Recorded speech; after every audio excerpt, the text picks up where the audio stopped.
All right, we are rolling. We are going live. Welcome, everybody, to another installment of Get A Klu in 52 for speakers or speaker edition with Sue Mathieson from all the way down under. And we're starting a little early today. I know that we promoted that we'd start in about 12 minutes, but I wanted to start as early as possible. I'll reset everything at 4:30 for people that come on 4:30 Pacific time. But Sue, my co-author, and certified integrity game coach that you're going to be enjoying a little fun at the Sport of Kings today. You want to start off by sharing that with us so I can get you to enjoy it as soon as possible? What's happening there?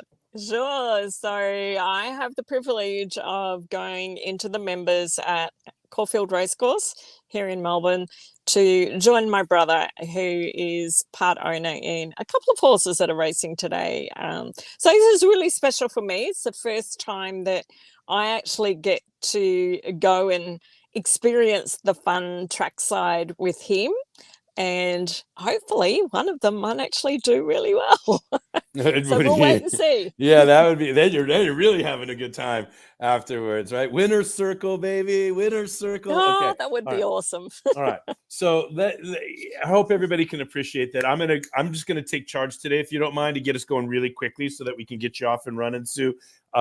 You know that as the co-author of the book and the project, you're the co-host of these lives. But throughout the year, sometimes I might have some place else to be or somewhere to go, and you're going to carry the whole thing. And sometimes I'm going to carry the whole thing, and sometimes it's going to be co-equal. So it's all good. But what we're talking about is, Get A Klu in 52 for speakers. We've done other versions of the book for coaches and for entrepreneurs and the original version of it. So this is the fourth tips book that I put out, second one with a co-author, and the first one with as much voice from you, Sue, as a co-author in this version as we have. Yeah, so it's really wonderful. And what we're trying to capture is not just tips for speakers, but tips for non-speakers alike.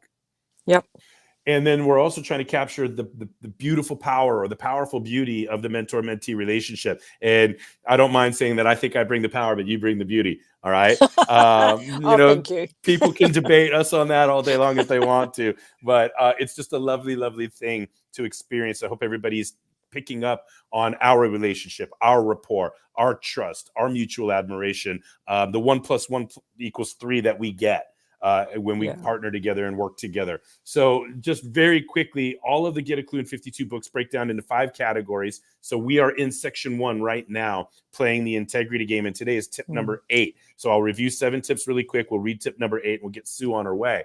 But a couple weeks from now, we're going to start section 2, which is bring out your brand. And then we're going to get into being fearless. And we're actually, once we play the integrity game and bring out our brand, we're ready to start writing speeches now. When people get into speech writing before they've solidified their foundation or figured out what their brand is, they're less confident and they'll avoid speaking opportunities or whatever the case may be. But with the solid foundation, with the brand really excited, now we're ready to write speeches. And then there's one tip in that process that we go even deeper on to break down the elements, forms, and functions, which is really critical on the mechanics of writing a speech and speech writing. And then we're going to end the year and the book with 12 tips on practice building. So maybe you're a natural speaker and you learn how to monetize that. Now, can you turn it into a practice where there's 12 accountabilities on an org chart that you're paying attention to rather than just speaking? And we're going to stop just short of building it into a business because, Sue, you know and how again, I feel. Go ahead. That's relevant to non-speakers alike. So Yeah, there's a lot that we talk about. You're right. As a matter of fact, truth be told, it says Get A Klu in 52 for speakers, but 3/5 of the book are for non-speakers as well as speakers. So that's an excellent point. Now, when we come back to this section number 1, which we're in right now, which is playing the integrity game, very quickly, we know that tip number 1 in this section was to declare your purpose, right? You're building a mansion on top of quicksand if you don't know purpose. So what's your purpose for being a speaker? What's the purpose of any given speech? Always entertain, inform, persuade, get leads, give information. We always want to know purpose, and everything else that we decide or do is built on that foundation. Then step number 2 is we want to understand gifts. What are our competitive advantages?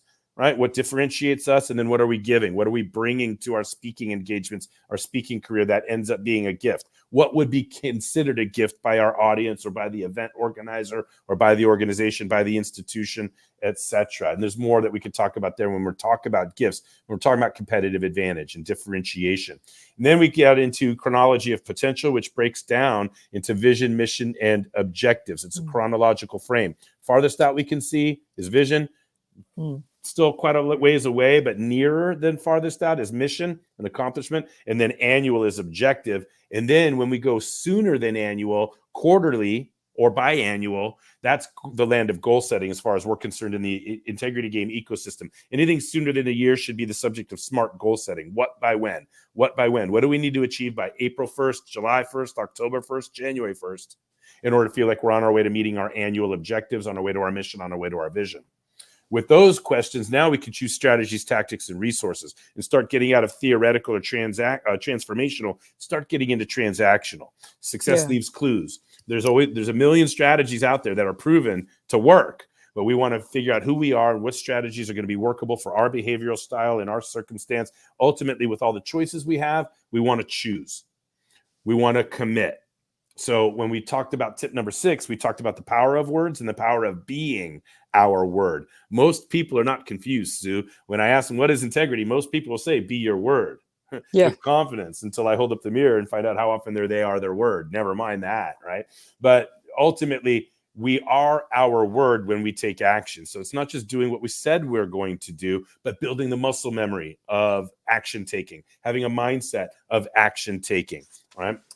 Ultimately, we need to plan, we need to strategize, we need to reflect, we need to reset. But ultimately, without the willingness, the disposition, the habit, the instincts, the desire to take action, the fearlessness, the vulnerability, all of it, we want to be action takers. We want to be in action.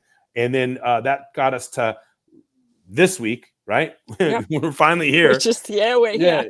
The continuum of learning. So, Sue, let me kick it over to you to go ahead and say what you want to say to get us into the word for word tip reading for this week, the continuum of learning. Coming across from last week's tip, which was taking action, and moving into the continuum of learning, there was a question that I asked, reading from the tip. It was, I'm nervous about getting it right. I don't want to look silly in front of people, but how do I deal with this? Oh, wow. Now we're in the word for word of it all, right, Sue? Here we go. Oh, wow. Do I have permission to playfully appeal to your intellect? I mean, we both know how smart, educated, thoughtful, realistic, experienced, and heart-centered you are, right, Sue? Sue? Yes. Yeah. So smile with me as I appeal to your intellect. Question. Is it possible, statistically, not emotionally, intellectually, not hypothetically, is it actually a possibility that you, or anyone for that matter, can advance from where you are now to anywhere closer to where you want to go without making mistakes? Without getting it wrong from time to time? Are we starting intellectually with a given that it is possible to get there without making mistakes? The answer, of course, is no. Of course, it's no. I would actually be more nervous about never making a mistake, because since it is not possible that I could pursue the rest of my career without making one, that would actually mean that I am making plenty. I'm going to read that again because sometimes I entertain myself. Okay, from the top. The answer is no. I would actually be more nervous about never making a mistake. Remember, everybody out there, then I see a couple of eyeballs watching out there on social media online, right? Is the question Sue asked is like, sometimes I get nervous about getting it right. I don't want to look silly in front of people. How do I deal with this? And so I'm saying, hey, I would actually be more nervous about never making a mistake or never looking silly, because it's not possible. Because since it is not possible that I could pursue the rest of my career without making a mistake, that would actually mean that I am making plenty, but I'm somehow not made aware of them or willing to believe the ones I'm made aware of. That is something to be nervous about. What kind of reality would that be to live in, let alone build a career on? Okay, but only a bit more seriously, we have to make peace with the fact that we will make mistakes instead of fearing them so much that we never take action. That's worth reading again too, Sue. Yeah. We have to make peace with the fact that we will make mistakes instead of fearing them so much that we never take action. Like we talked about last tip, taking action. Okay. So moving forward, the 8th set of questions that the integrity game would ask speakers to answer is, what are you learning?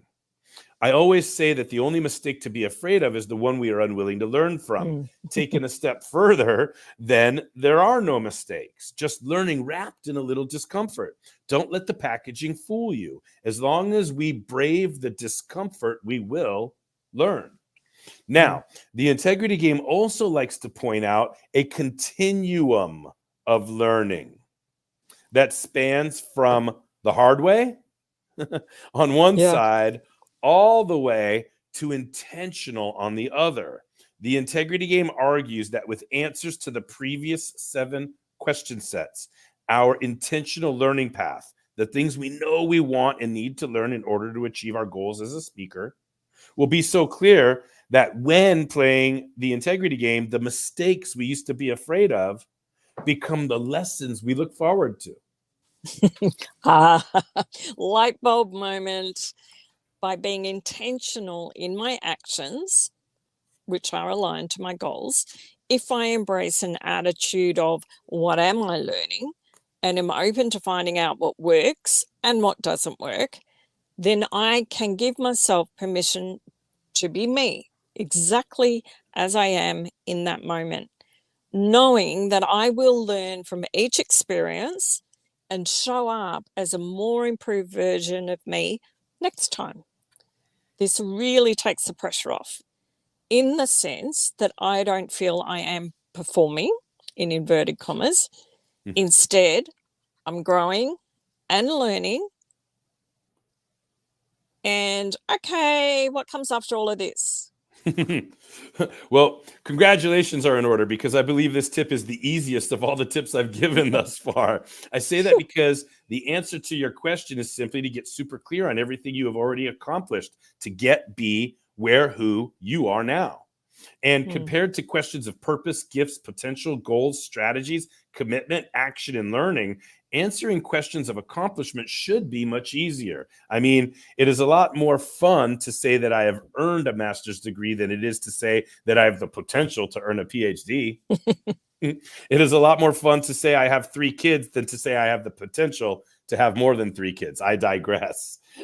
On to the next tip, accumulation of accomplishments. Now, Sue, as promised, we started 15 minutes early and we got you ready to go. We've read the tip and there's a couple of eyeballs online. If anybody has any comments or questions, and if anybody wants to join us, the direct link to get into the conversation today. But Sue's about to go and watch your brother's ponies, right? Did that make them like, are they the ponies, like you refer to them as like niece and nephew ponies, or they're in the family, like, Oh, I don't know about that. No, they are commodities for sure. tinyurl.com.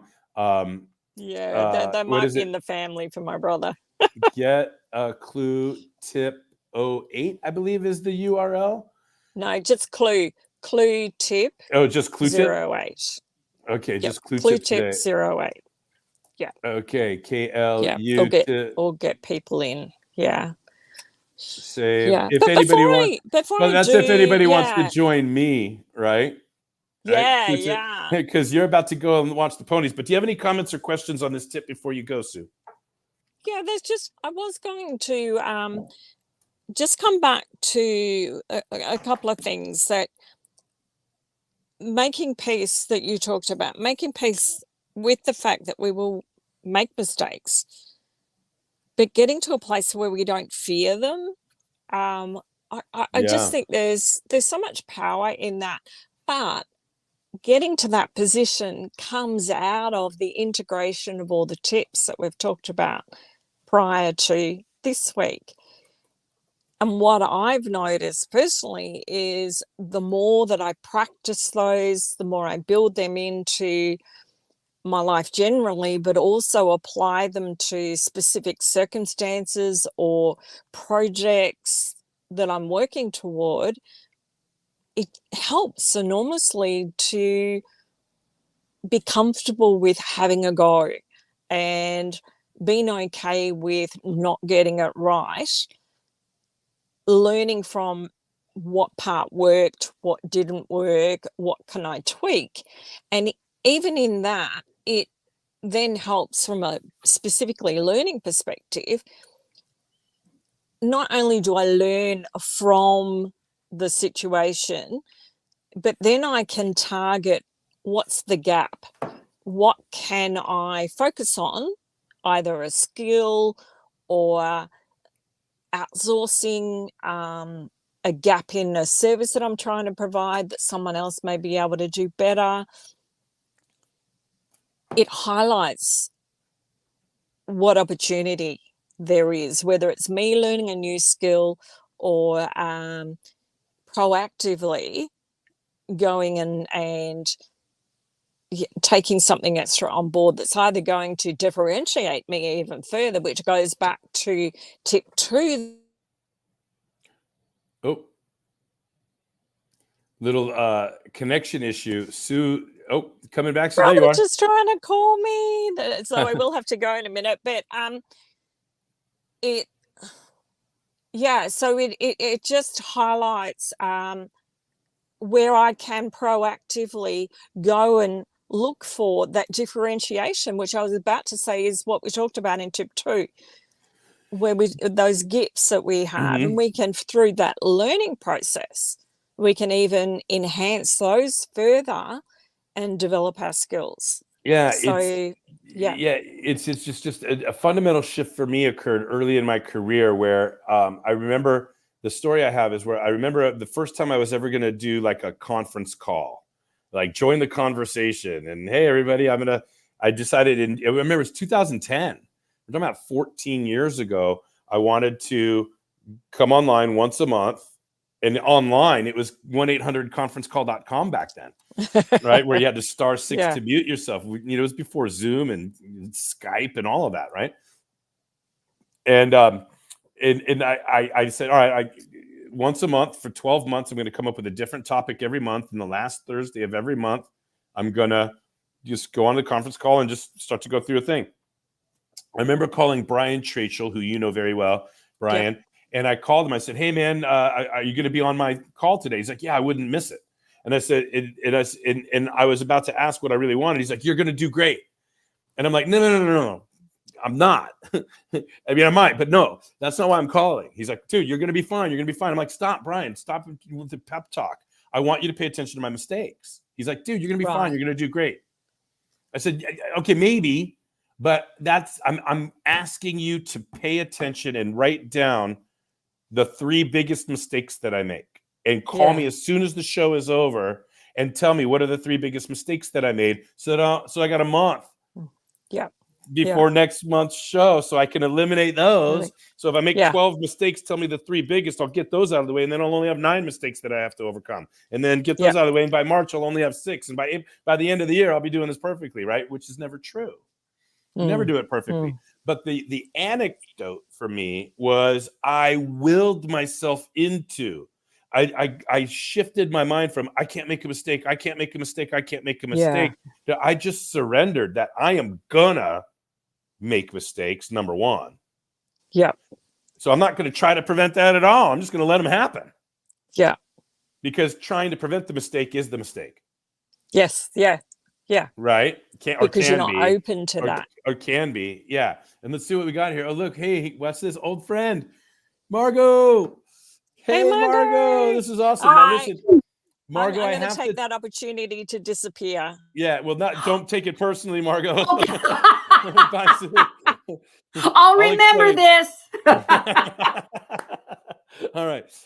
Don't take that personally. But here's the thing, Margot, first of all, it's fantastic to see you. The timing is unbelievable. But Sue is in Melbourne, Australia right now. And it's like she's at the races. Her brother is in town. And they're going to watch a couple of her brother's horses run. So Oh, how awesome. Yeah, so she did her portion. We started 15 minutes early, and so I'll do a reset now that you're here, of course, and you could kind of be a surrogate for Sue, right? Like, Okay. I don't know.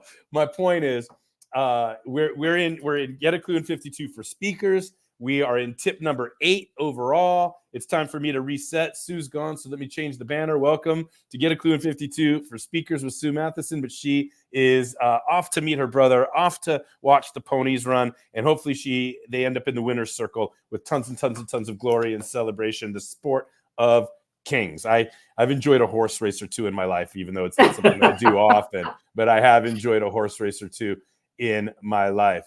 And I like seeing shout out to Charlie out there and Facebook user. Some of these Kluby snacks are getting posted. Like, there's no such thing as a mistake, just learning wrapped in a little discomfort. It's one of my favorites. Oh, yeah. Thank you. And just to reset everything, now that we've gotten Sue on her way, Margot, the 5 sections of Get A Klu in 52 for speakers are the integrity game, which is where we're in tip number 8 today. And after we go through the 10 points of the integrity game model in tip form for speakers, so they get their foundation. Why are you a speaker? What are your gifts as a speaker? What's your potential? We go through all of the points. We are in tip number 8 today. And then we're going to move on to section 2, which is bring out your brand. So I've got some strategies for helping people either create, reimagine, reinvent, retrofit their brand, right? What's your promise to the marketplace? What are your competitive advantages? On and on. So we have a whole formula for that. And we've got 10 tips that are all about bringing out your brand. So with the foundation of structural integrity after playing the integrity game, then bringing out our brand, now we're fearlessly writing our speeches because we know who we are in this world. We know what our promise is to the marketplace. Now we're ready to write better speeches. And so section 3 is got 8 tips in there on 8 steps to fearless public speaking. I threw 2 extra tips in there to kind of set us up for those 8 tips. But now we're into speech writing. So section 1, playing the integrity game. Section 2, bring out your brand. That's actually for speakers and non-speakers alike. Anybody can benefit from those tips. But then when we get into be fearless, now we're really talking about writing a speech. And one of those 8 tips is so important. We go deep on that and give it its own section. So we break down elements, forms, and functions of outlining and organizing our thoughts around a speech. It's really critical. Step number 5 in the 8-step process, it gets its own section. Step number 5 has 10 tips to it, right? And then what we're going to do, and this is funny, is we're going to close the year out with the same 5 tips for building a practice that we talked about and Get A Klu in 52 for coaches. We're repurposing this content for speakers, but it's the same, right? Hey, you are gifted with a desire or an ability to speak. Great. You got a speaking gig and you were able to monetize that a little bit. Now, what do you need to do to build that into a practice? Well, you got to pay attention to 12 accountabilities on the basics of an org chart. I'm going to stop short of saying build it into a business because Margot, I don't believe in that. But I definitely believe in building a practice where you got consistent income from speaking, or you use speaking to build your coaching practice, or use speaking to build your financial advising practice, or use speaking to build your entrepreneurial career inside of an institution, right? So still, we're going to end the year at the end of the year with these 12 tips, right? And I might get into the, knock one down, pass it around, 12 accountabilities on the wall, back to all of that fun that we had. But I also have a couple of people to thank. Sue is the co-author on this project, and then Patty Blakesley wrote the back cover copy. So we want to give a shout out to Patty Blakesley, the inner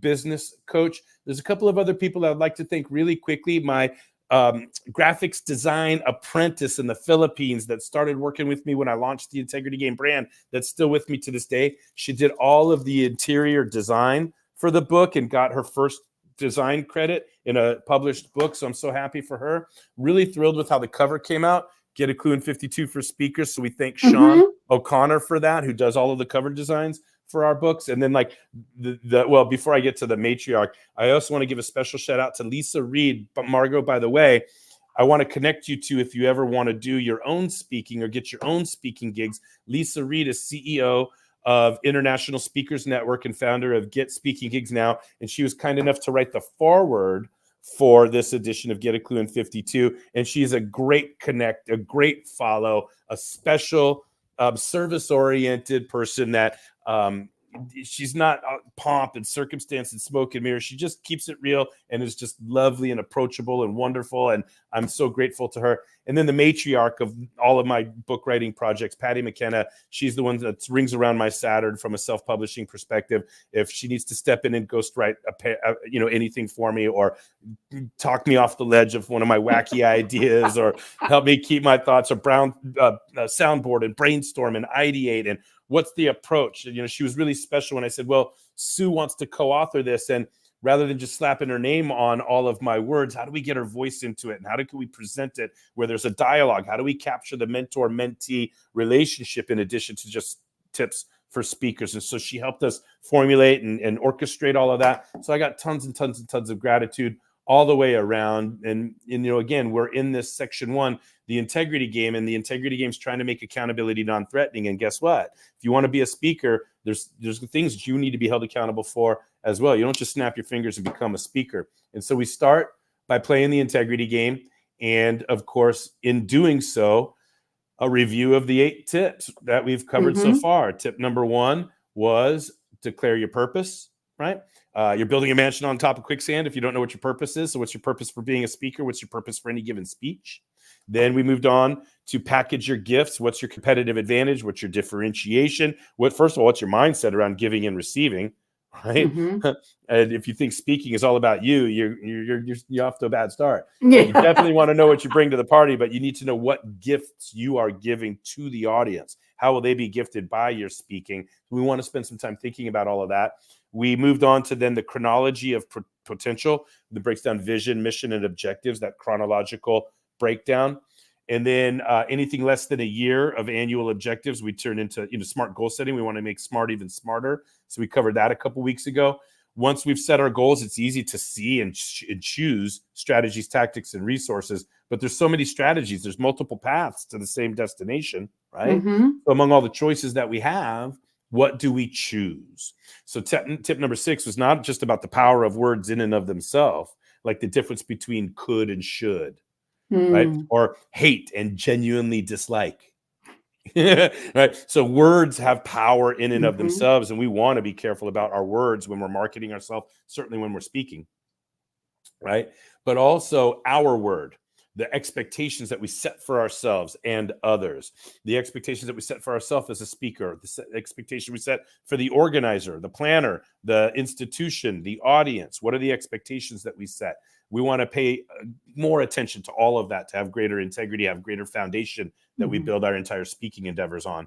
And then last week, we talked about taking action, getting into action, building the muscle memory for taking action, have the mindset of being an action taker, right? We definitely want to plan and we want to strategize. We want to deliberate. We want to be reflexive. We want to analyze, but none of that's worth a darn without action taking. And that got us to where we are today, the continuum of learning, which is right on one end of the continuum. We've got learning the hard way, which is still valuable, right? And then the other end is intentional learning. So if I have answers to the first 7 questions, I'm going to know exactly what I want to go and learn. And now learning isn't judgment, criticism, pressure, or stress. It's a proactive endeavor because it's integrated with all of my other answers. So now I want to learn.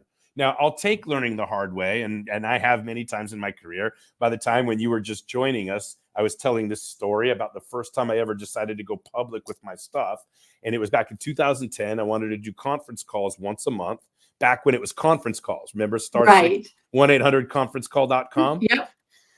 And so I'd say, join the conversation. I'm going to talk about goal setting this week, or I'm going to talk about relationships this week, or I'm going to talk about assessments this week, or I'm going to talk about how to do complimentary coaching this week, or I'm going to talk about strategic staffing, or be a confident candidate, or whatever my topics were.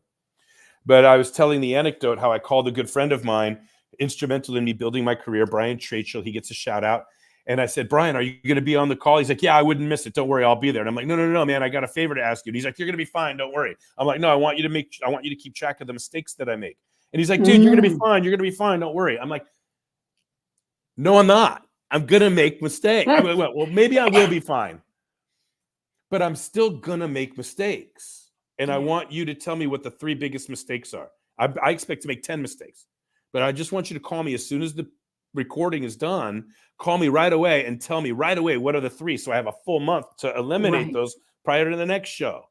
And then maybe I only got 7 left before March. And then maybe I have 4 left before April. And somewhere in the summertime, I won't be making these mistakes anymore. I'll still make mistakes, but not the big ones. And it was a shift. And it's something I wish I could just snap my fingers and give to the world. Because when I admitted and acknowledged and surrendered to the fact that I'm going to make mistakes, everything changed. When I fell in love with making mistakes, everything changed. And so in the book, and I don't know if you've got your copy in front of you, but I could show you that we do it kind of dialogue form, where Sue will ask the question that prompts my coaching, right? Mm-hmm. And so coming out of tip number 7 and into tip number 8, she says, you see the little caricature of Sue right here? She's got the question, right? So she says, I'm nervous about getting it right. I don't want to look silly in front of people. How do I deal with this? And so I went on, and without reading the word for word again, let me just share a couple highlights. I said, we have to make peace. We have to make peace with the fact that we will make mistakes instead of fearing them so much that we never take action. Right? And the other thing that I highlighted in here was the integrity game argues that with answers to the previous 7 question sets, our intentional learning path, the things we know we want and need to learn in order to achieve our goals as a speaker, will be so clear that when playing the integrity game, the mistakes we used to be afraid of become lessons we look forward to. Yes. Yes.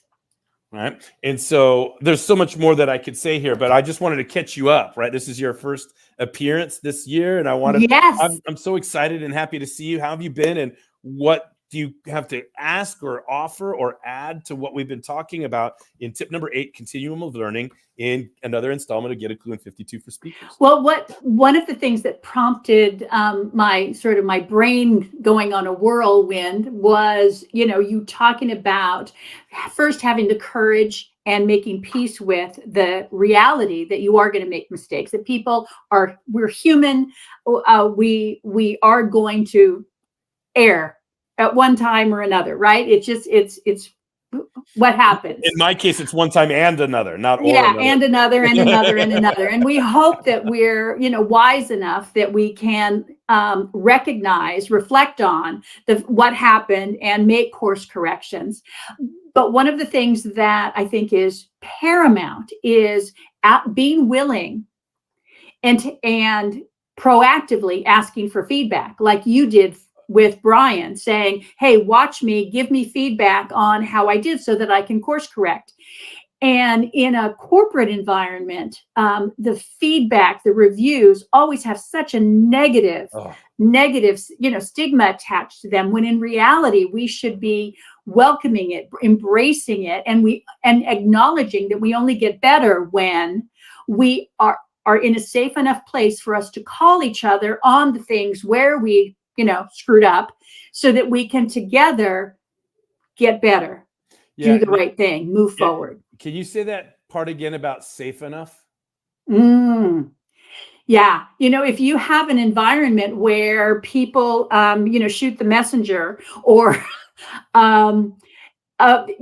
people look and see what happens to the person who raises their hand and calls someone out on something. And if they're not celebrated, if they're not supported, then why would you step into that arena, right? So it has to be an environment, an entire culture where people are encouraged, people are rewarded for identifying those things where, hey, we can get better at this. Well, we're in section 1, which is playing the integrity game, and I've put the banner on the screen. Kluby snack as it may be, Kluby snackable, delicious as it may be. That's what the integrity game is trying to do. Yes. And I say it boldly, that the integrity game makes accountability non-threatening. We have to be willing to play, right? But if we have answers to these questions, now we want to be held accountable to our answers, right? But the integrity game also wants to integrate what are the needs of the corporation, and let's integrate those with the needs of the people that are running the corporation. Yes. But usually there's a tension there, or they're at odds, or maybe there's a conflict of interest. But real leaders, and we're not talking about leadership and so forth, you and I, We always talk about leadership and human resources and how important the people are always, right? You've got a legendary career at high level in HR, right? You are the queen of HR, the VP of HR. That's how I know you. I'll take that. Well, I'm just happy to be in the same conversation with you on these matters, right? Because I have so much respect for your career in HR, right? Like, because I've told you this before, I'll tell you again. I jokingly believe, isn't this funny? I jokingly believe, that's oxymoronic. I jokingly believe that shit rolls in all directions to HR. We always talk about stuff rolling downhill, but it goes uphill, sideways, diagonal. To HR, that's where it all goes. So I have, so much admiration, not just for the longevity and the pedigree of your resume, right?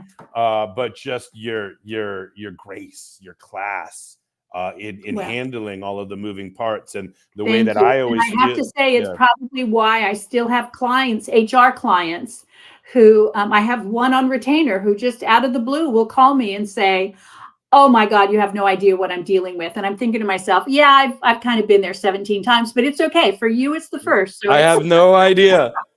Yeah. It's like it's one. Well, that's incredibly valuable. So yeah, from that HR perspective, right? Back to in corporate, the accountability and the review and the feedback has such a negative connotation. I want organizations to embrace the integrity game, to take that charge out of it. Let's make accountability non-threatening. Let's take the judgment out of it. Let's take the fear out of it. Let's take the red pen, which I use as an icon for out of it, right? There's enough people in the world going for the jugular. Let's go for the hugular, right? So how do we make accountability non-threatening? How do we embrace our vulnerability? How do we see, in my case, it wasn't even feedback. I was trying to make up a word on the fly, like my story of calling Brian ahead of time. Like Brian, it's like preed back instead of feedback, like or feed forward, not feedback, or pre. I've heard it referred to as feed forward. Like if your birthday were tomorrow and I wished you happy birthday today, it would be happy prelated birthday rather than me waiting till Sunday and wishing you a belated birthday. I love getting there a day or two early and wishing people prelated. And so I'm trying to be memorable and sticky to say, why don't you ask for the feedback up front? Like, why don't you say, hey, audience, I can't wait for your positive reviews. I can't wait for you to demand that the organizer bring me back next year. Will you make sure you put a couple things I could improve on too? Why not just lean into it? Learn intentional, proactive learning. I'll take learning the hard way, and I have many times in my career. But I prefer to be proactive about it all. I prefer to be ahead of the game. A little less, well, it's a lot less painful, but it is, I think you're right when you called it a mindset earlier, because you do have to be in a frame of mind that says, I am strong enough to take whatever input that is given, because whether it's a complaint, a criticism, whatever, it's all a gift. And if we look at it that way, as I can learn from this, I can get better from incorporating what these comments are into how I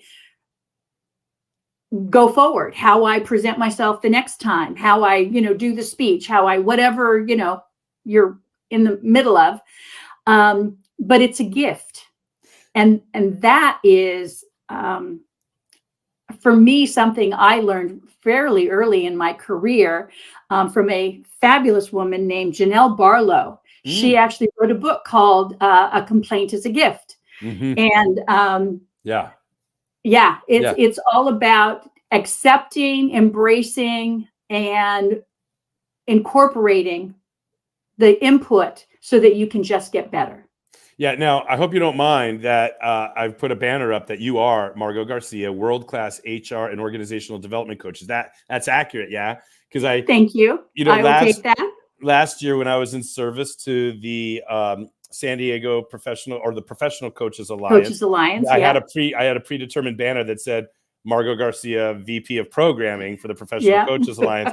But now, let's call it what it is. You are a world-class HR and org dev coach, right? Thank you. Yes.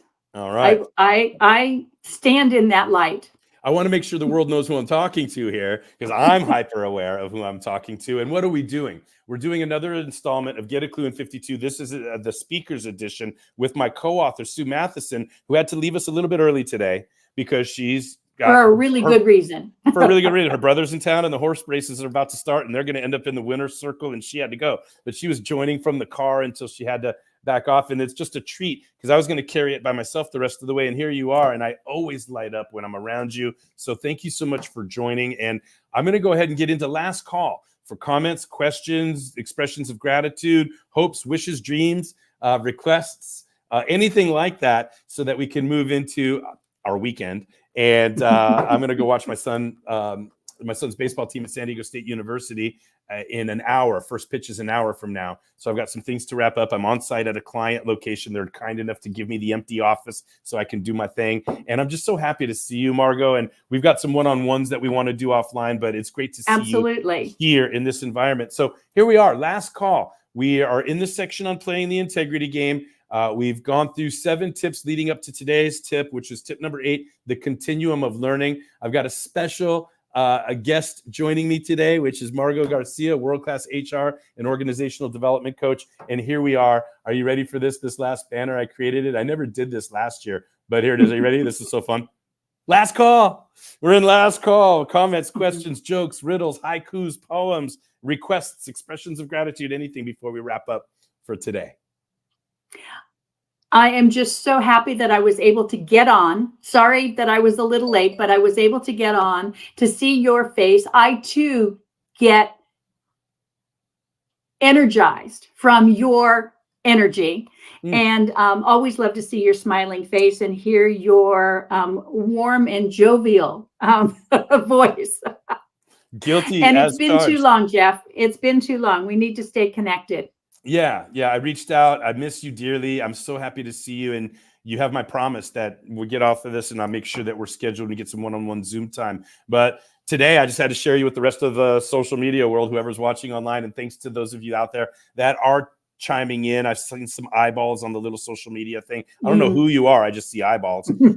So thank you for taking time out of whatever else you could be doing to chime in here. That means you think that there's going to be something valuable. We hope we've delivered on that. And for those of you that are watching and checking out the recorded or the restreamed or the replay in the future, thank you for taking time out of what you're doing to check us out. And if you want to be a guest, if you think you have something to contribute and you want to join live in studio and you want to offer some content or some perspective around any of the tips, then pick up the book, check out the tips, and let me know which week you want to come on board. You don't even have to be a special guest. You could just come on as a fan or an observer or join the conversation. I mean, yeah, I'm writing the tips. Yeah, I've got a co-author whose voice is in here. Yeah, but that's it. Other than that, we're all equals. I just want to create a conversation that everybody can benefit from. So I'm not smarter than anybody else.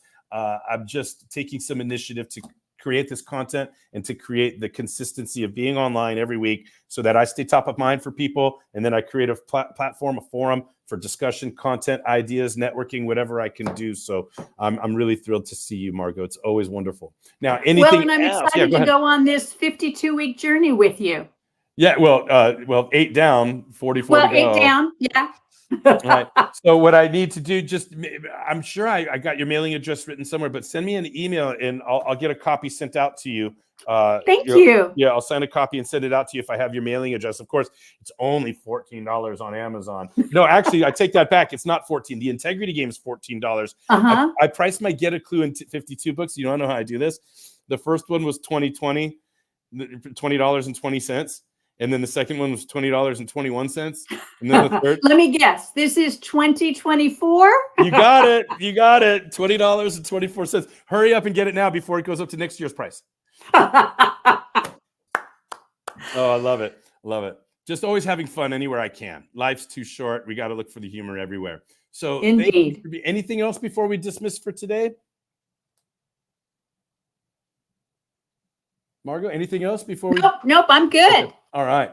Absolutely wonderful. Great to see you. I love you. And love everybody else out there too. Whether you join me or not, I love you just the same. And we'll see everybody next week for tip number 9. We're going to be feeling fine with tip number 9 next week when we talk about stacking up and acknowledging our accomplishments. because everybody's looking for the next thing.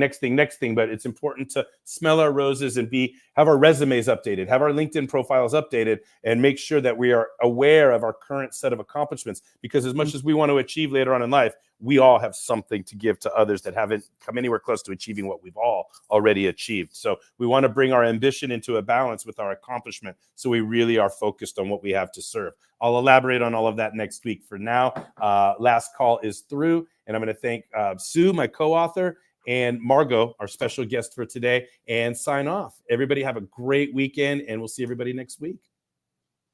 Bye-bye, Jeff. Thank you. Thank you, Margot. See you next week. Okay, bye-bye.